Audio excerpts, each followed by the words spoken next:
بسم اللہ الرحمن الرحیم نحمده ونصلي ونسلم على رسوله الكريم اما بعد فاعوذ بالله من الشيطان الرجيم بسم الله الرحمن الرحيم سبحان الذي اسرى بعبده ليلا من المسجد الحرام الى المسجد الاقصى الذي باركنا حوله صدق الله مولانا العظيم۔ ناظرین، امید ہے کہ اب تمام احباب اللہ تعالیٰ کے فضل و کرم سے خیر و عافیت سے ہوں گے۔ ناظرین، آج ہمارا سبق نمبر 99 ہے اور آج کے سبق میں ہم حضور صلی اللہ علیہ وسلم کا واقعہ معراج آپ کے سامنے پیش کرتے ہیں۔ جیسے کہ ہم نے آپ کو بتایا تھا کہ ہم مکمل سیرت کے اوپر نظر نہیں رکھیں گے، اس کی وجہ بتائی تھی کہ مکمل سیرت کے لیے مکمل فن سیرتی جغرافیہ کے نام سے ہے۔ ہم یہاں پہ صرف وہی واقعات اور وہی جو حضور صلی اللہ علیہ وسلم کے ساتھ پیش آنے والے حالات اور غزوات ہیں ان کا ذکر کریں گے، جن کا قرآن مجید کے اندر باقاعدہ ذکر ہے اور آیات بھی صراحتاً وہاں پہ موجود ہیں، تو اس کا ہم تذکرہ کریں گے۔ تو چونکہ قرآن مجید سے ریلیٹڈ ہی یہ واقعہ معراج بھی ہے، تو اس لیے ہم نے آج کوشش کی کہ آپ کو اس سے متعلق کچھ مختصر آیات کا بھی تعارف کروا دیں، اور اس کے بعد حضور صلی اللہ علیہ وسلم کا جو واقعہ معراج ہے اس میں ہم یہ تفصیل تو نہیں بیان کریں گے کہ آپ کو آسمانوں پر کن کن چیزوں انبیاء کے ساتھ ملاقاتیں ہوئیں اور وہاں پر جا کر آپ نے کیا کچھ دیکھا، یہ ہماری بحث سے خارج ہے۔ ہمارا تعلق صرف اور صرف اس چیز یہ کہ قرآن مجید کی جو آیت آپ کے سامنے تلاوت کی ہے وہ اس کی ضمن میں یہ واقعہ کتنی اہمیت کا حامل ہے اور کس طریقے سے اس واقعے کے اندر کیسے یہ پیش آیا، تو یہ آج ہم بیان کریں گے۔ ناظرین، یہ بیت المقدس اور اس کا نام بیت المقدس بھی آپ کہہ سکتے ہیں، اس کا ارد گرد کا علاقہ یعنی جو شام ہے، اس کو اللہ تعالیٰ نے برکت والی جگہ قرار دیا ہے، برکت والا ماحول قرار دیا ہے۔ فرمایا وَأَوْرَثْنَا الْقَوْمَ الَّذِينَ كَانُوا يُسْتَضْعَفُونَ مَشَارِقَ الْأَرْضِ وَمَغَارِبَهَا الَّتِي بَارَكْنَا فِيهَا، ہم نے بنی اسرائیل کو جنہیں کمزور اور ضعیف سمجھا جاتا تھا ببرکت زمین کے مشرق و مغرب کا مالک بنا دیا، یعنی یہی فلسطین اور اس کے ارد گرد شام۔ سبحان الذي اسرى بعبده ليلا من المسجد الحرام الى المسجد الاقصى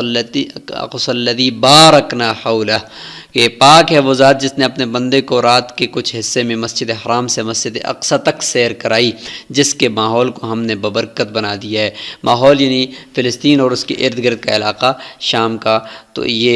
اس کو اللہ تعالیٰ نے برکت والا علاقہ قرار دیا ہے، انبیاء کی یہ سرزمین ہے۔ اسی طریقے فرمایا قلنا یا نار کونی بردن وسلاما علی ابراہیم وارادوا به کیدا فجعلناهم الاخسرین ونجیناہ ولوطا الی الارض التي بارکنا فیہا للعالمین، کہ ہم نے نجات دی، آخری آیت کا ترجمہ کرتا ہوں، کہ ہم نے نجات دی اس کو اور لوط کو ایک ایسی زمین کی طرف، ایسی زمین میں پہنچا دیا جہاں ہم نے سب جہان والوں کے لیے برکت رکھی تھی۔ وَلِسُلَيْمَانَ الرِّيحَ عَاصِفَةً تَجْرِي بِأَمْرِهِ إِلَى الْأَرْضِ الَّتِي بَارَكْنَا فِيهَا وَكُنَّا بِكُلِّ شَيْءٍ عَالِمِينَ، اور ہم نے تیز ہوا سلیمان علیہ السلام کے تابع کر رکھی تھی، وہ اس کے حکم سے اس علاقے کی طرف چلتی تھی جہاں ہم نے برکت رکھی تھی۔ تو ناظرین، یہ کچھ آیات ہیں جو اس فلسطین برکت والی جگہ اور اس کے ارد گرد کے ماحول سے متعلق ہیں۔ یہاں پہ ابھی فوکس کرتے ہیں اسی آیت پر جو معراج سے متعلق ہے۔ تو سن 620 عیسوی میں یہ واقعہ پیش آیا، بعض لکھا ہے کہ بعض نے کہ یہ رجب کے مہینے میں پیش آیا۔ بہرحال سبحان الذی، اللہ تعالیٰ نے ابتدا کیسے فرمائی ہے کہ پاک ہے وہ ذات جس نے اپنے بندے کو دیکھیں بعبدہ، اس سے بھی شان و شوکت معلوم ہو رہی ہے حضور صلی اللہ علیہ وسلم کی، اور اس کے ساتھ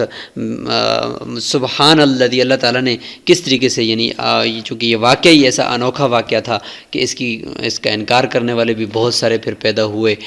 لیکن یہ کہ اللہ تعالیٰ نے شروع سے کہا کہ اللہ تعالیٰ کی ذات یعنی وہ ایسی پاک ذات ہے کہ جو کبھی بھی اس طریقے سے جھوٹ نہیں بول سکتی، دھوکہ نہیں دے سکتی، اور وہ ایسی قدرت رکھنے والی ذات ہے کہ جو اپنے بندے کو وہ پہلے مسجد حرام سے مسجد اقصی تک لے جا سکتی ہے۔ یہاں پہ مسجد اقصی کیوں لے گئے، یہ یہاں سے ڈائریکٹ عثمانوں کی طرف مکہ مکرمہ سے کیوں نہیں لے کر گئے مسجد حرام سے، تو اس کا کے بارے میں یہ لکھا ہے علماء نے کہ چونکہ یہ واقعہ ایسا انوکھا تھا اور لوگوں نے تو اس کا انکار ہی کرنا تھا جو دشمن تھے، تو اللہ تعالیٰ نے فرمایا کہ جو آپ کو دکھائی دینے والا جو جہاں تک جگہ ہے اس کا سفر پہلے کرا دوں تاکہ اس کا انکار تو آپ نہیں کر سکیں گے نا۔ تو اسی لیے تو پھر انہوں نے بہت زیادہ حضور صلی اللہ علیہ وسلم سے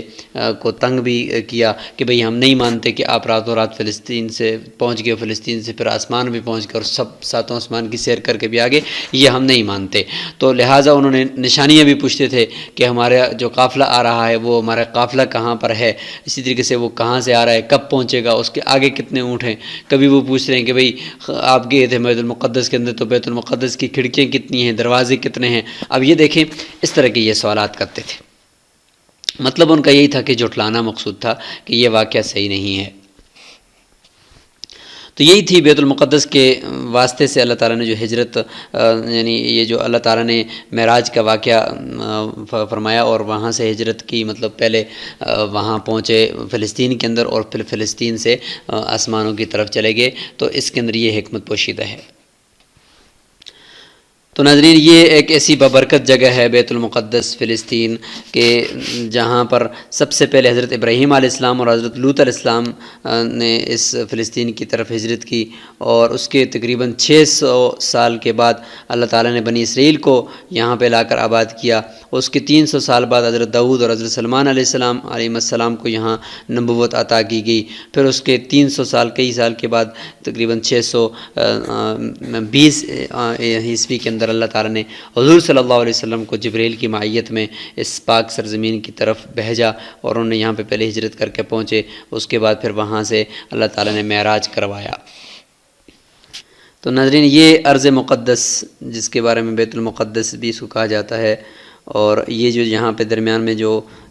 سبز کلر لگایا گیا ہے تو یہ سارا بیت المقدس ہے، اور یہاں پر یہ القدس، اور پہلے بیت المقدس جو تھی سب سے پہلے بنیاد اس کی حضرت یعقوب علیہ السلام نے رکھی تھی، پھر اس کے کئی عرصہ کے بعد پھر حضرت سلمان علیہ السلام نے اس کی تعمیر کی۔ تو یہ اس کے اوپر بھی کئی حالات آئے ہیں، کئی مرتبہ اس کو منہدم کیا گیا بالکل، اور پھر اس کے بعد دوبارہ آباد کیا گیا۔ اس کے بارے میں بھی کافی تفاصیل ہیں یہاں پہ، لیکن یہ کہ بس مختصراً یہ ہے کہ اس کی کئی مرتبہ اس کو منہدم کیا گیا، پھر اس کو آباد کیا گیا۔ یہ مسلمانوں کا قبلہ اول ہے۔ 17 مہینے تک حضور صلی اللہ علیہ وسلم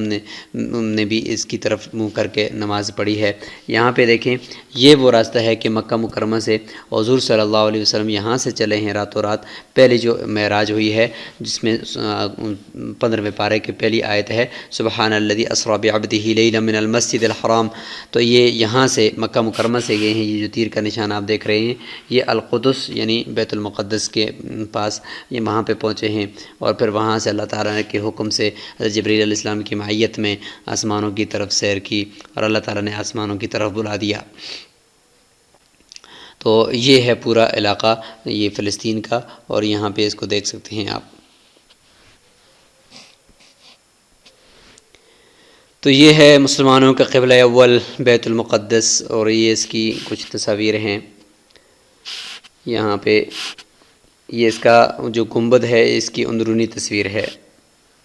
اور یہ اس کے باہر کی تصویر ہے۔ تو ناظرین یہاں پہ آخر میں یہ بات ہم آپ کو بتاتے چلیں کہ یہ جو معراج کا پہلا سٹیپ ہے جو مسجد حرام سے یہ مسجد اقصیٰ تک ہے، تو اس کا انکار کفر ہے، کیونکہ یہ تو قرآن مجید کی واضح آیات اور اس کے اوپر دال ہیں، اور اللہ تعالیٰ نے صراحت کے ساتھ اس کا ذکر فرما دیا ہے، تو اس کا انکار کرنے والا کافر ہو جائے گا۔ اور اس کے بعد چونکہ ایسی معراج ہوئی ہے کہ جس کے بارے میں ہم غیب پر جس طرح ہمارا جنت اور جہنم پر ایمان ہے، تو ہمارا اس پر بھی ایمان ہے کہ حضور صلی اللہ علیہ وسلم کو اللہ تعالیٰ اوپر لے کر گئے ہیں، تو ہم نے اسی طریقے سے ایمان لانا ہے، اس میں شک شبے کی کوئی بات نہیں ہے۔ لیکن چونکہ وہ بات ہماری نظروں سے اوجھل ہے، تو اس طریقے سے کفار کی نظروں سے بھی اوجھل تھی، تو وہ اپنے آپ کو ایک طرح کا معذور سمجھ رہے تھے، تو اس لیے ہم اس کے انکار کرنے والے کو کافر تو نہیں کہیں گے، البتہ فاسق فاجر اور گناہ گار تو وہ ضرور ہوگا کہ جو اس معراج کا بھی انکار کرتا ہے۔ بعض نے یہ بھی کہا کہ یہ جو معراج ہوئی ہے یہ صرف خواب آئی تھی حضور صلی اللہ علیہ وسلم کو، تو جب خواب آئی تھی تو پھر اس کے لیے اتنا انکار کرنے کی پھر کیا وجہ تھی، اور اس میں پھر لوگوں کے مرتد ہونے کی کیا وجہ تھی؟ جب خواب ہی ہے ہے تو پھر اس کا انکار کیوں کرتے ہیں؟ بھائی ٹھیک ہے، خواب میں تو جا سکتے ہیں آسمان پر آدمی، آج بھی ہم خواب میں تو کہاں کہاں پہنچ جاتے ہیں، تو کیا پیغمبر کی خواب میں تو کیا بعید تھا؟ لیکن یہ کہ یہ خواب نہیں تھی، اگر خواب ہوتی تو اتنے لوگ پھر انکار پہ نہ اتراتے، اتنے وہ فساد پہ نہ اتراتے۔ تو ناظرین، آج ہم نے کچھ مختصر تذکرہ کیا ہے، اور انشاءاللہ آگے ہم قرآن مجید کی روشنی میں ہی، ان کی آیات کی روشنی میں ہی جو بھی ریلیٹڈ واقعات سیرت کے ہوں گے ان کو ہم چن چن کر انشاءاللہ آپ کے سامنے نکال کر پیش کریں گے۔ السلام علیکم ورحمۃ اللہ وبرکاتہ۔